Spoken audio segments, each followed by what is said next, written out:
Hey everybody, I hope you enjoy this podcast, and of course stay tuned for afterwards to find out how to enter the giveaway drawing.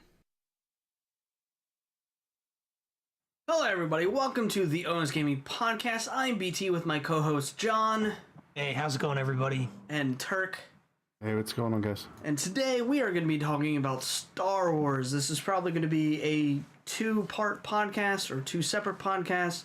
And today we are going to be talking about Star Wars video games. Do either of you want to start this out, or do you just want me to just start from the beginning? Start from the beginning. So back a long time ago, the planet was starting to be formed, and then... Okay, you didn't mean that. So the first Star Wars game that I can recall playing happens to be on the Super Nintendo. This might be true for the both of you, I don't know. Yep. And Yeah. to be honest, they are super hard platformers. A lot of the monsters in those games, they're not stormtroopers, they're creatures. It's really odd. Have you guys ever played the Super Star Wars for the Super Nintendo games? Do you recall any tales of them? I just remember... Oh, good, Bort. No. So I did play them, not very much. I want to say I got like 3 or 4 levels in, and then I think it was just too brutal. I can't remember when I played it. I was probably at an age where I wasn't really. Yeah.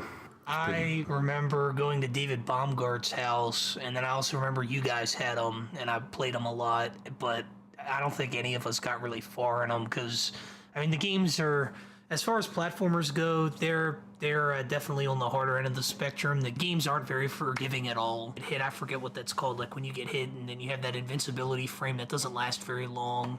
The bosses do a ton of damage. You can get killed in like 1 or 2 hits. So as far as us, I mean, we're pretty good gamers, but we're not superhuman, old school platformer, Castlevania type superhuman. Ninja Gaiden. No, I'm horrible at those games. I've never beaten them. I've never even beaten them on like an emulator. Like, I'm just that suckage. Platformers in general I suck at, but those ones are super hard. And I'm just gonna cry in the corner now. Of course, then, you know, you have the N64 games that at least John, you and I have played a lot of. So before we get into those, bro, you said that you've played the Pod Racer one? That was on 64. Yeah, I feel like we rented that at some point, and I mean, it was pretty fun. It wasn't, you know, super deep or anything, but I think that pod racing is probably like some of the most fun. That I'm gonna go ahead and speak for everyone. That was one of the most fun parts about Phantom Menace. And just like, you know, just kind of if you extract that part from the movie by itself and don't think about anything else that's going on at the time. But yeah, I mean, I think that part of it is really fun, and they pulled it off in the video game as well as they could, I guess. John, would you agree? Yeah, the pod racing video games are pretty good. I've only played the N64 one very briefly. The one on the Dreamcast, which I own, was, I think, pretty much just the same game with better graphics.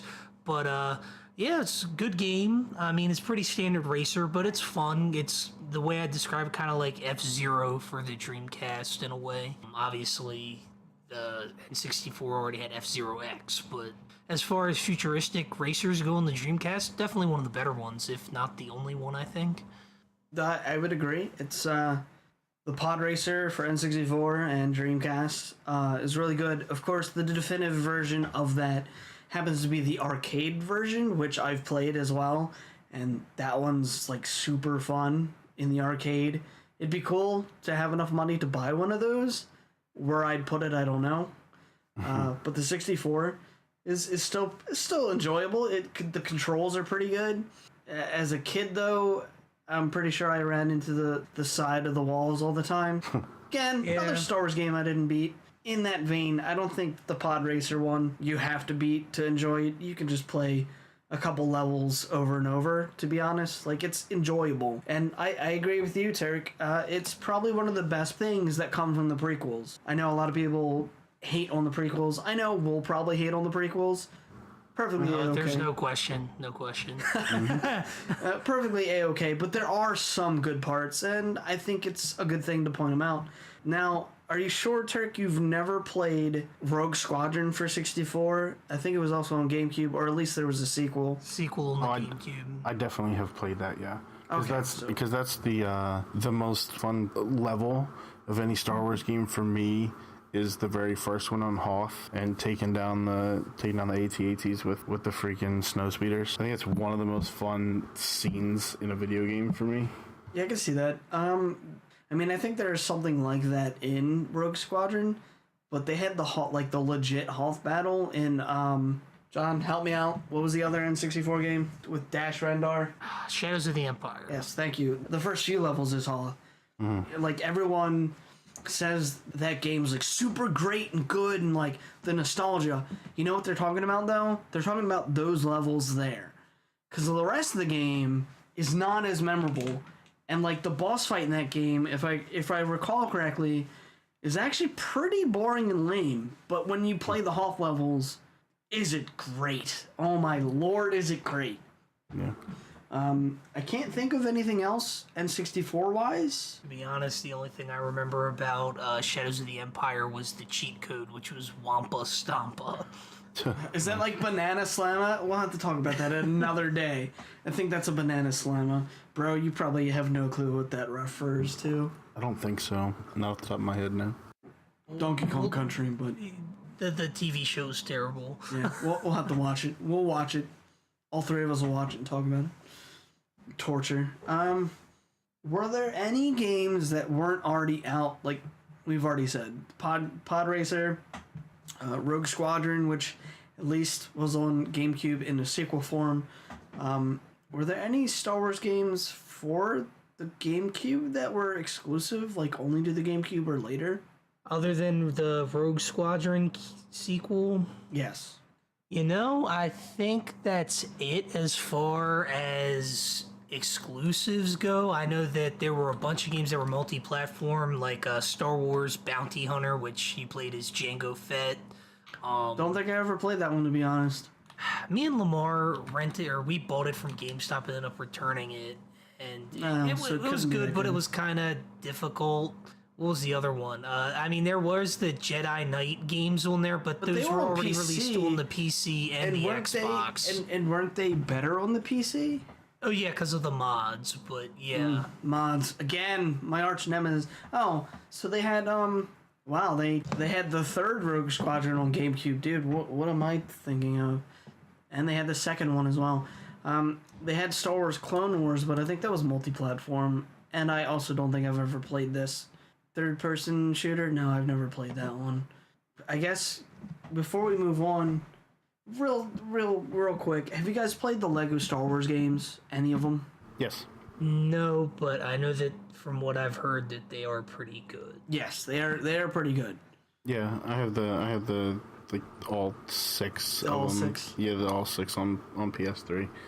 I mean, it's you know, it's just it's a Lego game. It's what you come to expect from a Lego game. But yeah, you know, obviously, you know, with the Star Wars universe with thing. the Star Wars universe, yeah. I mean, really, you can just create any game and put a Star Wars universe on it, and it's fine. They've done it many times with mobile games. I've played so many Star Wars mobile games, it's ridiculous. I played Star Wars Tiny Death Star. Oh yeah, tiny tower Death Star, basically. So Tiny Death Star. Yeah, they have the Clash of Clans clone, Star Wars Commander. They have Star Wars Galaxy of Heroes, which is like the 4 member, you know, kind of like dungeon crawl. That's like dungeon boss, kind of like, you know, in the vein of those games. Yeah, so I mean, you could basically just slap the Star Wars universe on any genre of game. In my opinion. I remember Star Wars Imperial Academy, which eventually got taken off the App Store. What was that? You kind of like played as a stormtrooper. It's kind of like a first-person shooter. It was interesting. It, you know, they're not my favorite types of games, but it was pretty good. I just had a hard time with the touchpad controls. If they'd released it on a console, probably would have been better. But yeah, that's pretty. It wasn't bad, but I downloaded it like the day before they took it off. I think it's still on my recent purchases, as is Queen's Crown 1, which isn't Star Wars related, but a good game nonetheless. Gotcha. So we kind of more or less skipped the PlayStation 1 games. So let's jump back to them. Turk, did you play any of those? You're going to have to rattle off some of the names of them. I can't remember off the top of my head. They definitely had The Phantom Menace on PlayStation. They had Jedi Power Battles on PlayStation. They had what is the one game that you, me, and Lamar played a lot, John? Well, Bryce, that really didn't narrow it down at all. Did not narrow it down. The one where it's basically Twisted Metal but Star Wars. Star Wars Demolition. There you go. Did you play any of those? No, I haven't played any of those, no. Let me tell you the good word of Demolition. It's Twisted Metal but Star Wars. It's the best thing ever if you like Twisted Metal and have a bunch of friends. But if you don't have friends, it's a crappy game. Right. Then you have The Phantom Menace, which was not a really good game. It wasn't a terrible game, but the camera in it was pretty god-awful and it had platforming. So anytime you have platforming and bad camera... Is this the episode 1 game? Yeah. Now, Jedi Power Battles was better. Was that the fighter? No, you're thinking of Master Soteris Kasi. Yes, I am. We will not utter that word, title, phrase in this podcast. No, I'm just kidding. You already did it anyways. Masters of Terraskazi. I remember that game being crappy. It wasn't that good. I think it was just the fact that it was Star Wars. Related. It was a Star Wars fighting game. And it was an extended universe kind of thing. Yeah, that was kind of cool. That was kind of cool. I will give it that. But the controls were pretty slow. What system was that on? PlayStation. Okay. Oh, so I had the system right. PlayStation? Yeah, I think I bought that system from you, so yes. The thing about Jedi Power Battles was it suffered from the same things that the Phantom Menace did on the PlayStation. Bad camera angles, bad platforming, bad jumping. Well, the camera angles in Jedi Power Battles were considerably better to Phantom Menace. Better. But yeah, it still suffered the same problem, yes. Well, here's the weird thing. The PlayStation had all these problems, yet the Dreamcast version didn't have any of these problems. I played the Dreamcast version. The jumping was pretty Didn't the Dreamcast version come out later? I don't Like a think year so, later? Bruce. I don't think so. Let me check. You might be right, but I'm pretty sure. No, it was in October of the same year. It was a couple months difference. So maybe they were able to fix it a little bit. I don't know. But if it only took a couple months to fix camera angles, they should have just fixed them in the PlayStation version. Well, they had a greatest hits version of the game, so in all honesty, Maybe they did. They should have just fixed it. But anyway, yeah, the Dreamcast version's infinitely better, and it's actually a really good game. Probably the best Episode 1 game. Jedi Power Battles? Well, the one that isn't the pod racer. Yeah, that isn't the pod racer, because the pod racer, I'm pretty sure, is still the best thing that Episode 1 video game wise created. I would say that the Duel of Fate song, which we'll talk about in the other part podcast, is probably the best thing ever. But yeah, Jedi Power Battles is probably the best Episode 1 thing minus Pod Racer. I mean, I didn't play like any of the Episode 2 stuff, but I did play Episode 3 Revenge of the Sith, which was on PlayStation 2, Game Boy Advance, Xbox, Nintendo DS later. Did you guys play those? John, I know you did because we did the verses, but did you play the story mode at all? I played with you guys, but I have a copy of the so yeah, I played through it, and I mean, pretty standard stuff. I mean, I wouldn't call it a great game, but the versus mode was fun and it was enjoyable. Wasn't anything groundbreaking, but wasn't bad. No, it was definitely not Masters of Terraskazi. Let's say that. It was actually at least a functional thing, and it had more extended universe characters, which was cool. A lot of dodging in that. I remember doing dodging and pissing you guys off. Bro, did you ever get to play that, or is that something you and I and John are going to have to play at some point? I guess we're going to have to play it. I haven't played that one. Gotcha. Have you guys played any of the Wii, and then we'll go back to PS2? Have you played any of the Wii games? No. Nope. I think I have, and I think I have it at our father's house against Rachel, I think. Our sister. Nice. Don't quote me, though. Maybe we can cut that out. But, so, then there's the Battlefront games on PS2, which, bro, you've already said you've not played. John, you and I and Lamar, as well as probably other people, have played that pretty extensively. That was one of our games for a while. Yeah, I'll bust out. I mean, I have it on the PC now, but, back in the day, I would bust out the Xbox, because I have them on the Xbox, but...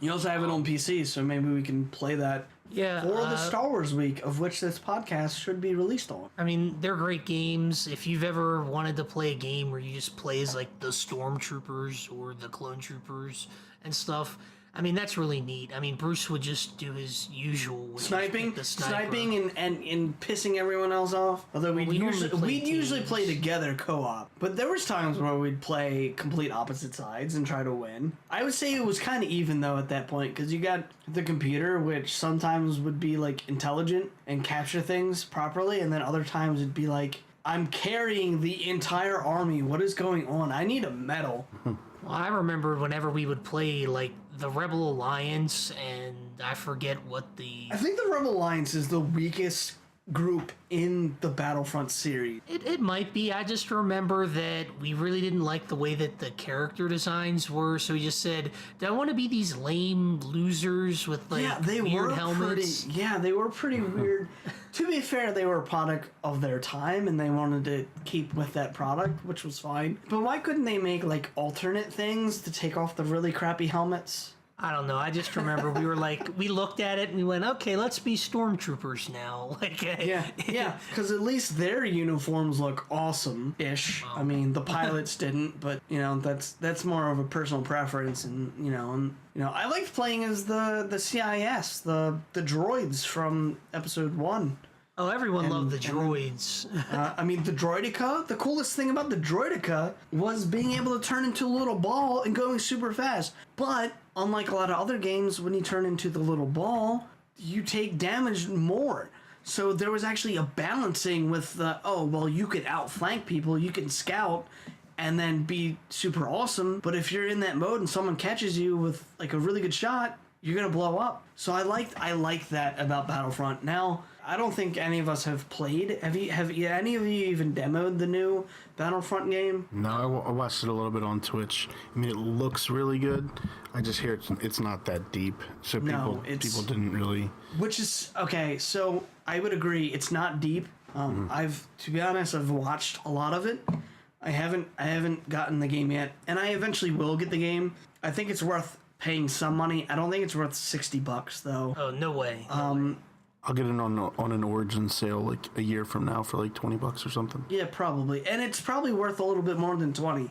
I mean, graphically, visually, like, all of it is Star Wars. The sound in it, Star Wars. It is Star Wars, but the lacking of depth.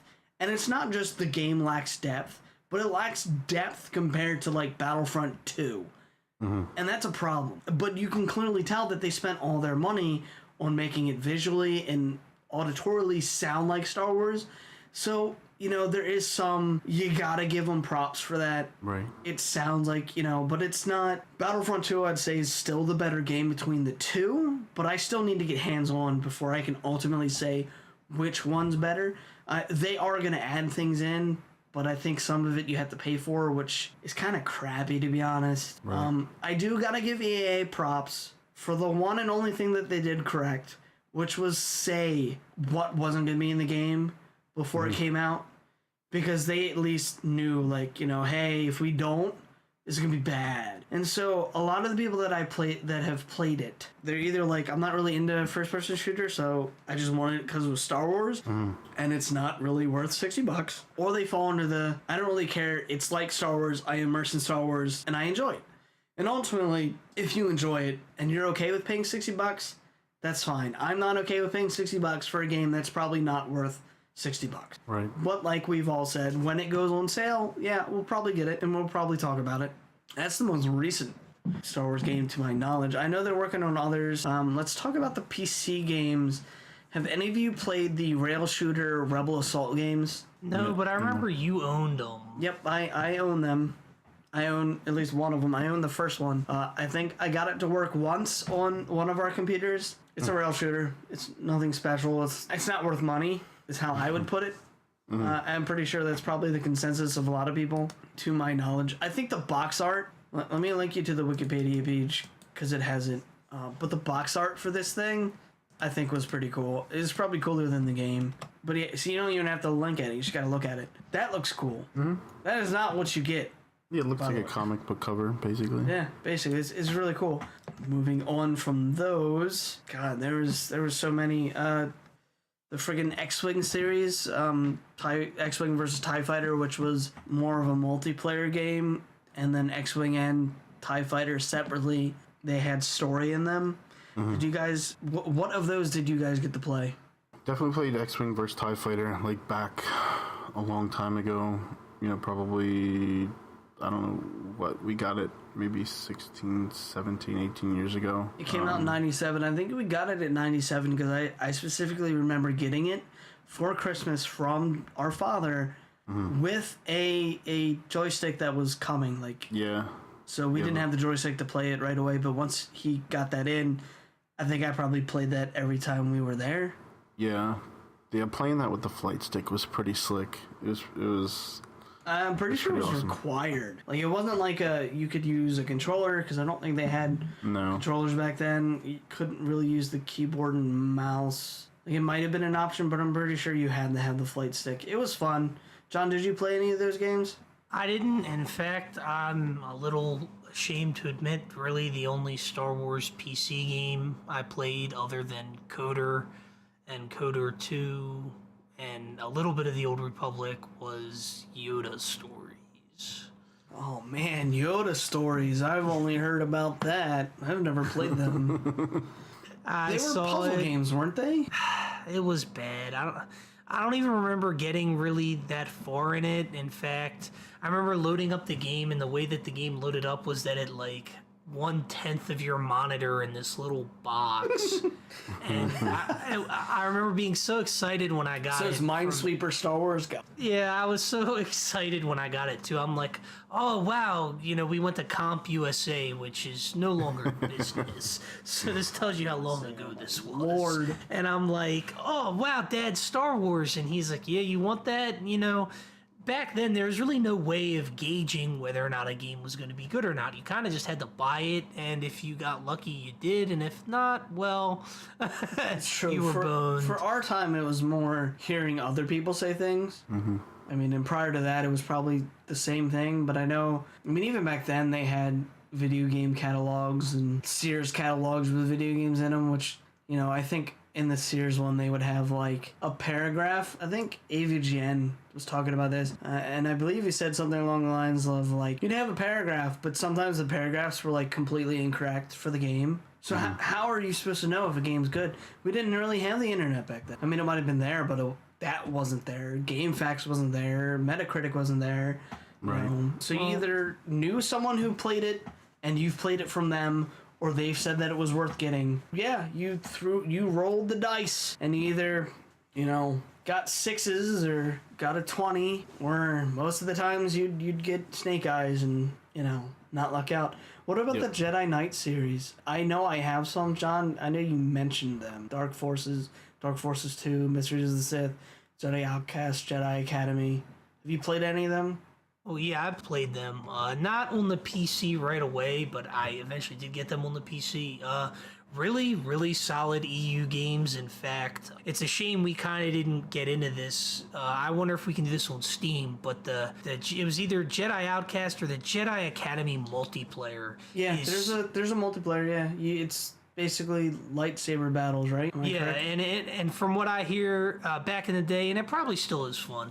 I mean, it was fucking crazy. You had people flying around with the force jump and, you know, slicing each other to bits.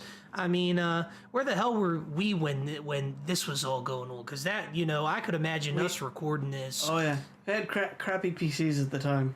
Oh, I think everyone, with the exception of Bart there, but Maybe.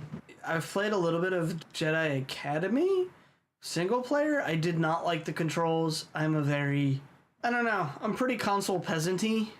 I mean, I've played a considerable amount of games PC wise throughout my entire existence as a gamer, but keyboard and mouse was never created to be gaming. I think gaming has taken it over to make it more gaming, which is cool, but I don't really usually generally like keyboard and mouse controls. I like a controller, feels better. Yes, even an N64 controller. Y'all can hate me, whatever. Talk about that in a podcast on its own, I'm sure. But yeah, I didn't like the controls. And the only good thing about PC games, well, I can't say only good thing. We'll be here a while about that. One of the good things about most PC games, not all PC games, is that generally they allow you to map controls. So even if they only have basic controller support, sometimes you can map them and it work, sometimes it doesn't. And even if you have to use a keyboard and mouse, you can still generally switch it up to however you like to play. And so that there is good. You can't do that with console games. With console games, you have shitty controls. Sometimes being able to remap them might make the games better, even playable even. Right. I doubt it, but there's that chance. But you can't do it on a console, so there is that problem. Now we're gonna jump back now, it seems, because John, I know you've played this. I know I've never played this. Bart, you probably never played it. But Star Wars Super Bombad Racing for the PS2. I played that with Mark, so... Take that what you will. As you will. Yeah, good times. In all honesty, it wasn't that bad. It just wasn't great. Fair enough. That's fair. I mean, I can't really mention on it. I can. The only thing I can remember seeing about it was everything's like chibi. Giant big heads. They're giant bobblehead chibi things. Mm-hmm.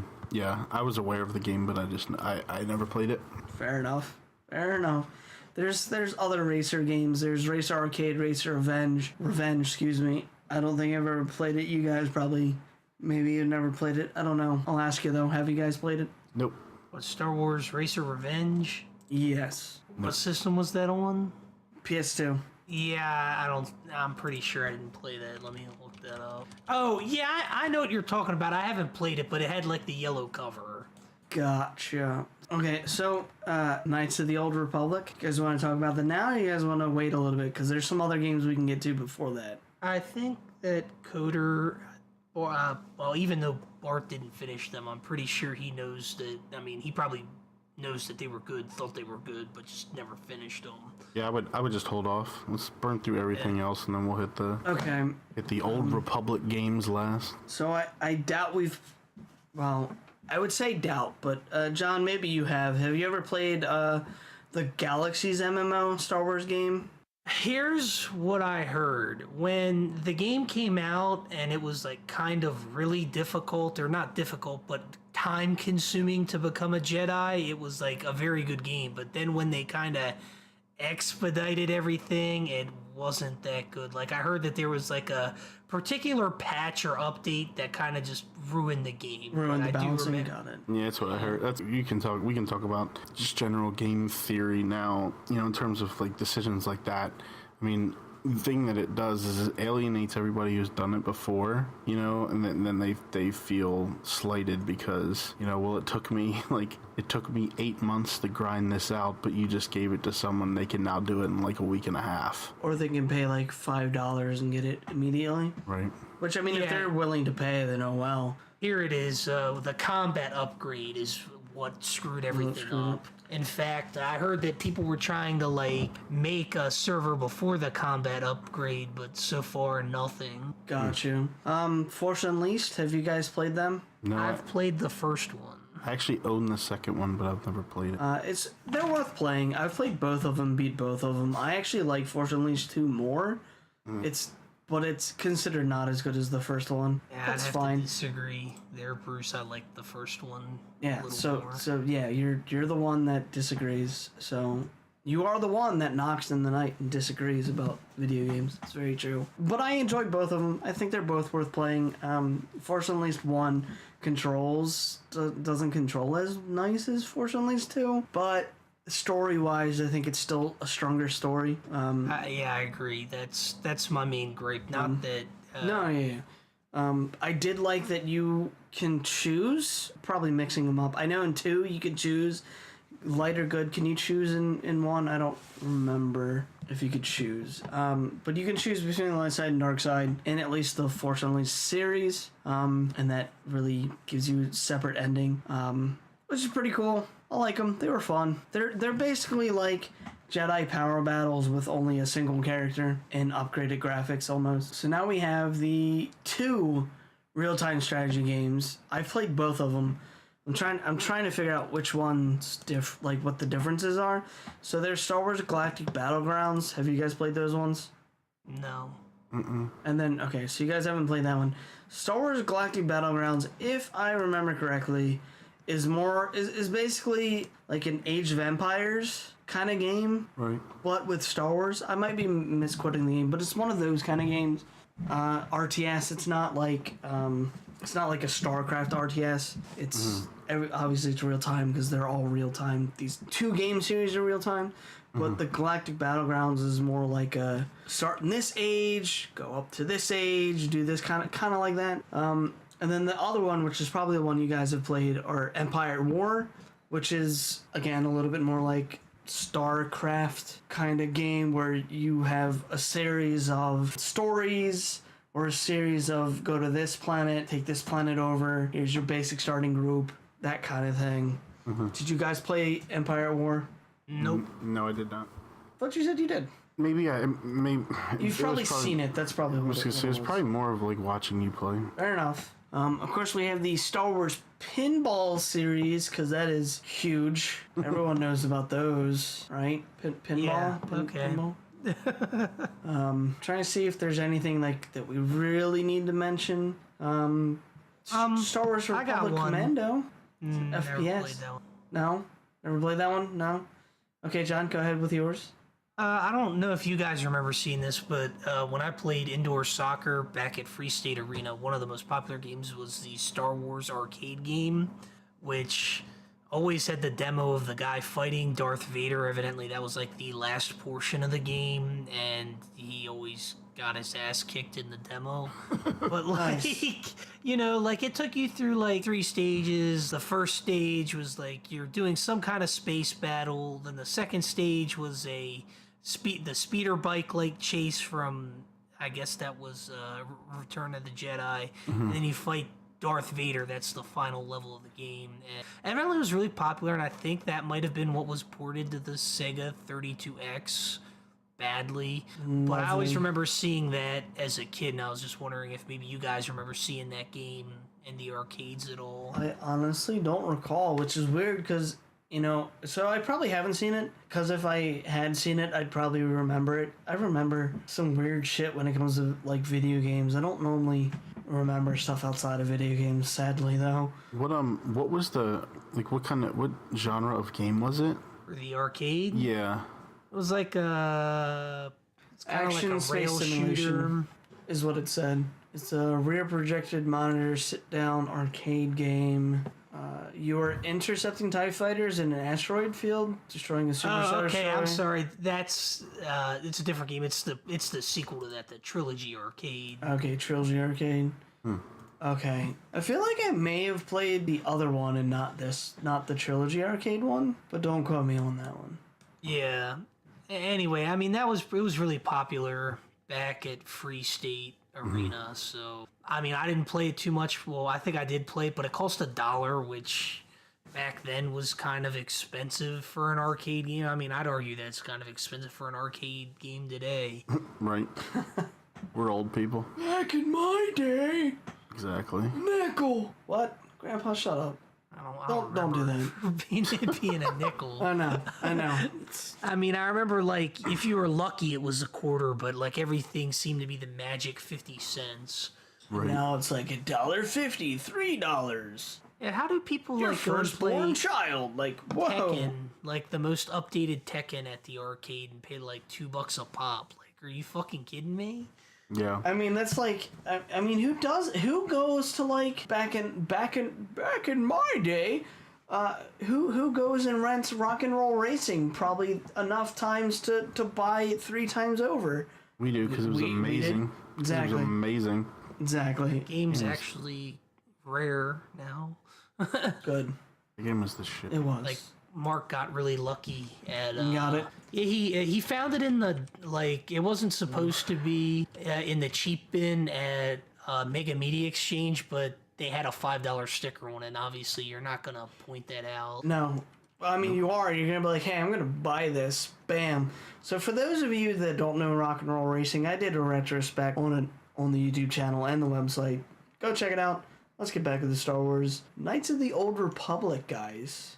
We are here. We are. It's, in my opinion, the best Star Wars game they've ever done. Yeah, it's not even close. It's not even close. Yeah. Okay, I was like not even being close to being the best one. But No, you not even agree. close. There's really no close competitor.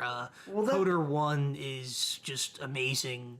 Well, that's because we enjoy RPGs. For people that don't enjoy RPGs, they're not gonna like it. True.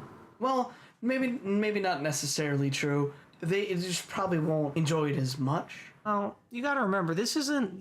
It wasn't a Final Fantasy type RPG. No, it's like a D&D RPG.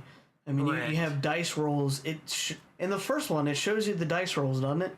Yeah, In the what second it was. one, it hides it. But I think you can find it. I think you can hide it, but basically, I think everybody just liked the idea. Even though there really wasn't a whole lot of customization, there was enough to make it interesting.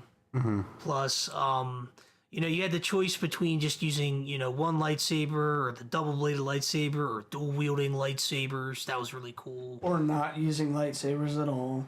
You could do that, but it was a little difficult. Well, Yeah. actually, no. There is a guide on GameFAQs which kind of walks you through how to be a gun-wielding Jedi, which I think was a pretty cool concept, but I never went back to go and bother with it. Well, now we know what you got to do. You gotta go back. You gotta tell us how balls to the wall hard that is.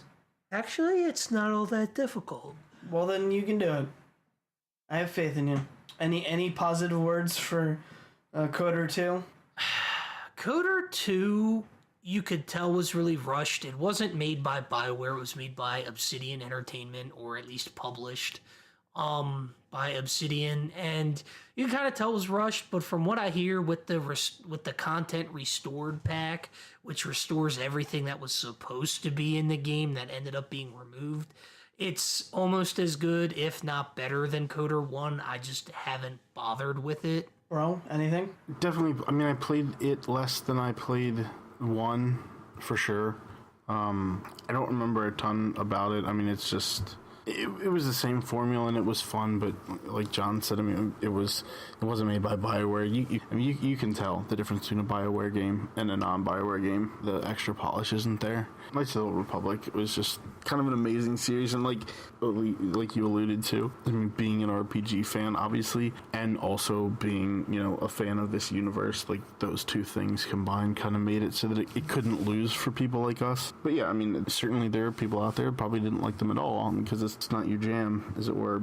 In my opinion, it's in the name. It's a role-playing game. The beauty of those games is, for me, is it allows you to really become the character more than any other type of game, in my opinion.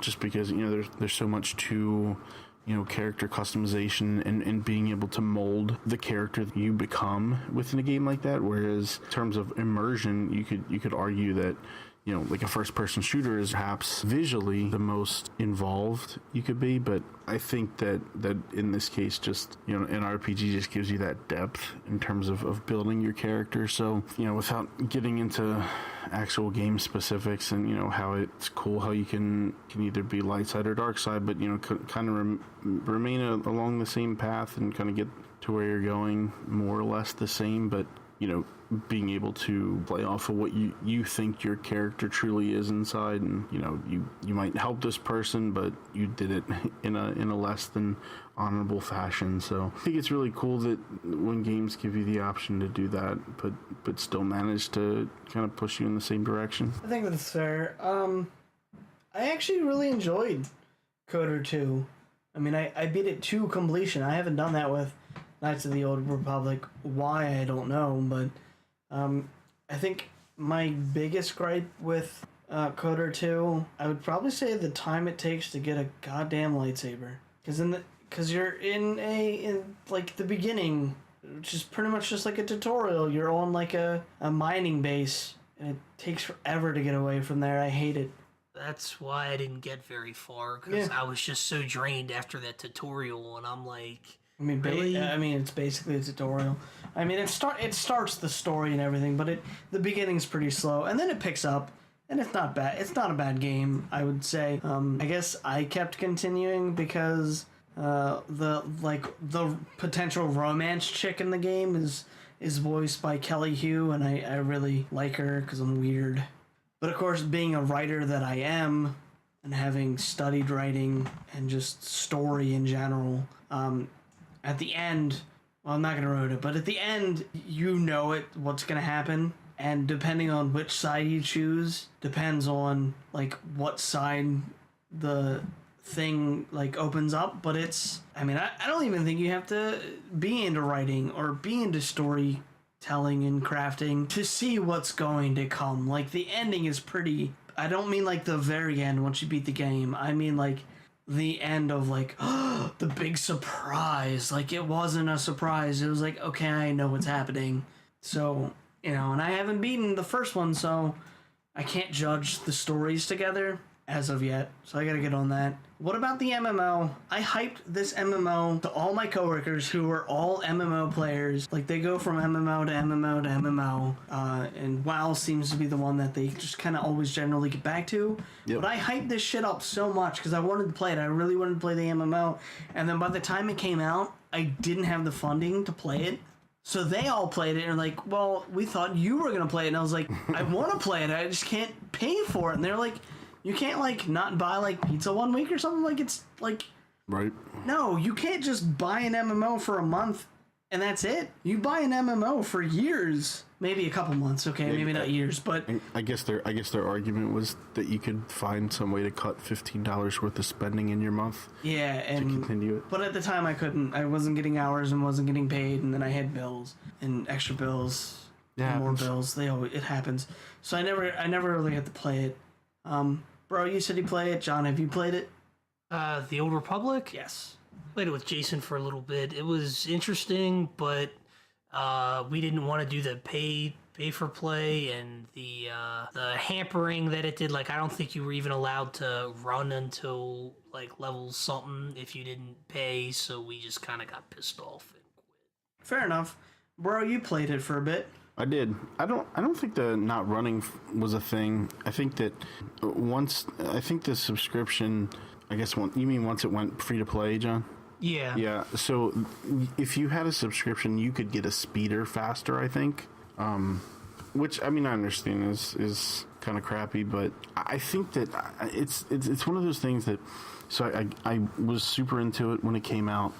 But again, WoW kind of drug me back. And the thing about MMOs, and I guess I never understood people who could jump from MMO to MMO, because the more time you have invested in a game, in an MMO, the more I feel like the draw is to just continue to play that game and not play a new one, because you realize that, at this point I've played WoW for like 9 years. I don't ever see myself playing another MMO. I think that I'm currently at a place where I've stopped playing WoW, and I haven't played WoW since, I want to say, September of last year. I'm not sure if I'm going to go back for Legion or not, and that's kind of a weird feeling, but I love the game, and I try not to be terribly critical with any media that I consume.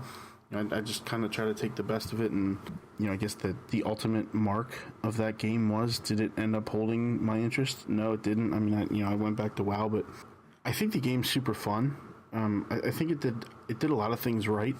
PvP was really fun, and that's the one thing. Like, you're heavily gated in playing PvP for the free to play aspect. Like, I think you can only play like 5 battlegrounds in a week or something. Something silly like that. I think that's the biggest hindrance for me, because I think PvP was super fun. I really liked it a lot. But that's one of those ones I always want to go back, because I think even if you don't think of it as an MMO, from what I understand, like, the different storylines for each of the types of characters are really cool. So it's basically just like another Knights of the Old Republic. So I think, if you have the time, maybe it's worth it to get in there and just kind of experience it, because I liked what they did with the story. I liked, questing did seem more, for whatever reason, and I guess it's just because of the love for the universe. It's like, you kind of enthralled, especially when you first start playing it. You're just enthralled with kind of being within, inside the universe, and I think that's what keeps you going for a while. But ultimately, like, they don't change much. So it's really just kind of the Star Wars dressing on the same MMO formula, basically a WoW clone. But I think it's worth it for the story and for the characters. Otherwise, it is just kind of another MMO. Fair enough. I still intend to play it at some point. I'm not really into PvP, but MMO and PvP talk is probably something best saved in generalities on another podcast. Mm-hmm. Again, I hyped the shit out of the game. I got a whole bunch of people to play it. I still have yet to play it. Sad. You should do it now that it's free. Yeah, probably should. Maybe I'll do something about it. Yeah, now that you have a better computer. That's very true. I'll jump in there with you if you do it. Yeah, I'll play. Yeah, maybe we should. I mean, Star Wars Week, of which this podcast and our next podcast will be following May 1st through the 7th. We got some time to record, so maybe we do it next weekend. I'd be down with that. Yeah, I'm off Saturday. Yeah. I'll have to talk to you offline about that. Alrighty, fair enough.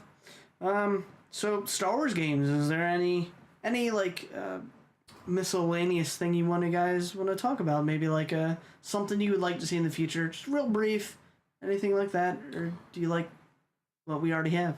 Man, in all honesty, like I'll try any accessible Star Wars franchise, or any crack at a new genre. I'll try. Like if you were to put out a free to play, I think they have some free to play card game like on mobile. But if you try to do something like, again, I play a game called Hex. If you did something like a Hearthstone that was a Star Wars TCG, I'd try that in a freaking heartbeat.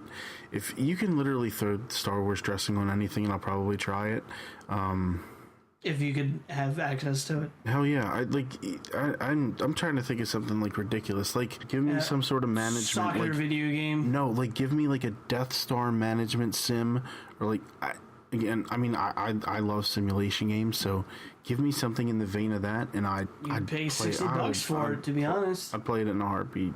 Even something. Give me a Theme Hospital ripoff of just like Star, yeah, or just like or on the Rebel side, like just like some medical facility. I'll play that. Hell yeah, just throw it on anything. I don't care. Like Trauma Center, the Star Wars. Hell yeah. Star Wars Trauma. But it has to be like hokey, like Theme Hospital. I love Theme Hospital. John, is there anything you would like to see, or is it just kind of same vein? I kind of like when they explore things that they normally don't. So to me, that'd be kind of cool. And it seems like they're doing that more now that Disney has the license. I feel like they haven't really. I mean, they've definitely done it in the mobile space. They haven't really, taken the plunge. Yeah, they haven't taken the plunge much. I mean, I guess I don't know if Disney picking it up to. I know they always kind of talked about a new Battlefront, but yeah, actually, the Battlefront 3 that they originally were gonna make and was making, probably would have been better than the Battlefront that we got. Really? Why do you say that? Well, first off, it had stories, kind of like Battlefront 2 and Battlefront 1 had. One of those stories, you explore alternate universes, of which one of them was Obi-Wan goes evil and Anakin stays good. I would have played the shit out of that. Are you just saying that it sounded like it would have been a better game. If it would have been Battlefront 2, but better polish, more newer stories, it would have been better. But for a fact that, like, just because Disney bought the Lucas rights that they impacted those decisions? No. Or? That got canceled before those talks, I believe. Okay. So I don't think Disney had anything to do with it. In fact, when Disney bought it, they canceled the 1313 game, which was supposed to be a mature bounty hunter game that a lot of people were looking forward to. And it got canceled, and so many people were upset about it because it sounded like it was going to be a good game with adult themes and stuff like that. And actually, EA may be bringing it back, but it might be a little bit less mature to a more general audience. But it still could be good, even with like not like a rated M, just a higher, like a teen rating, like a 16, 17 kind of rating. Like it could still be pretty good. I'm not gonna lie. There was another game that got canceled that EA may bring back as well. Star Wars Battle of the Sith Lords, which was supposed to be an action adventure, it got canceled, and EA may be potentially reimagining it. So I don't know. We'll have to see. There's probably gonna be a lot more Star Wars games in the future. I don't see them going away. I agree with you guys. Just more of everything. Try more things. And even if, like you said, they kind of don't do like a huge, grand, giant, like Battlefront kind of thing that EA did, but if they did like something, a management game for like $25 or something, $30.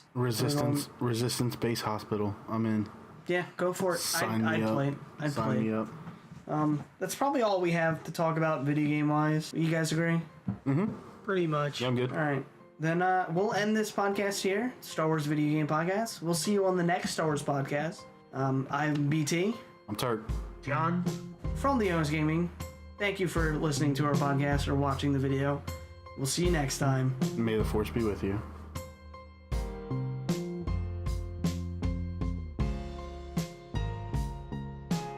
Thank you everybody for listening to the podcast. Hopefully you enjoyed our thoughts. Now if you haven't subscribed, consider doing so. You can subscribe for Let's Plays, edited content, and other things. If you're here for the giveaway drawing for the digital copy of the new Star Wars movie, The Force Awakens, then this is what you'll need to do for a chance at winning. You will need to email TheONSGaming@gmail.com, your name or nickname, your favorite Star Wars video game and why it is, as well as a nostalgic story either about that game or another Star Wars video game. Of course, also include what you like and dislike about this podcast. Remember, there's only one digital copy to win. All entrants need to have their email in by June 5th. We will choose amongst the best entrants at random and announce the winner for this giveaway by June 10th. And if you're feeling helpful, consider adding a suggested topic for another podcast at the bottom of your email, though this will not have an effect on your chances to win as it is optional. Thank you all again for listening to us. I'm BT. I'll see you next time.